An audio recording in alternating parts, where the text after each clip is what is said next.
Hi guys, so I got another bar here that I wanted to show you. As always, it's designed by me and milled by my friends at Alien Milling. So I've checked to make sure that everything passes. Looks like it's nice and passive with one screw test. I generally, like I mentioned before, I have them just to cut it from the disc and send it as is because I prefer to cut everything on my own. So once I've done this and I made sure that my teeth are in proper position and I got plenty of room for everything as I do right here.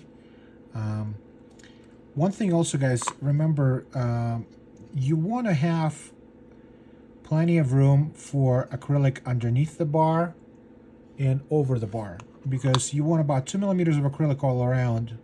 Otherwise you might get microfractures. So even though this bar is really thick and kind of wide, because this patient has had quite a bit of bone loss, we still have plenty of room for all the teeth without having to adjust it. So once they've been adjusted, or once I've checked everything, I can go ahead and take the screw out. And the next step is reducing the actual supports. So let me put the screw back into this little container. Oh, by the way, these little containers, these are made for watchmakers, you know, to put little watch parts in there. I love using these for dental implants because it has a lid and everything else, and these are fairly inexpensive and just keeps everything kind of together. All right, so when I'm adjusting things, I really like using these Mazy heatless wheels. It's kind of like a stone, but it cleans up really, really well. For the areas where there are no interfaces, I can just go in and just kind of adjust things really quickly without having to worry about much. And as you can see, this cleans it up really well. So I have the RPMs a little high. Sorry, let me just adjust the RPMs really quick here. So I had about 22. You want to have it around 15. Because when you see sparks, you're actually going too fast, and it's actually making it harder to cut. So if you slow it down to about 15, you can see that it's cutting it a lot quicker, and it doesn't create the sparks. The sparks are actually a bad thing, because when you see sparks, that means you're kind of overheating stuff and makes it more difficult to cut. But on the areas where I have interfaces, what I want to do is I want to get these protected, because if I slip accidentally, I can actually mess things up a little bit. So what I will generally do is really quickly grab an analog and a screw like this, and I'll just cover this area up just so I don't nick the interface. Okay.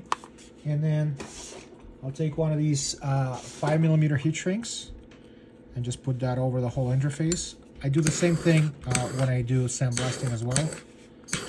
So now this whole area is protected, right? So if I go to work on things, I can just go ahead and cut it. Oops, sorry, ding the camera.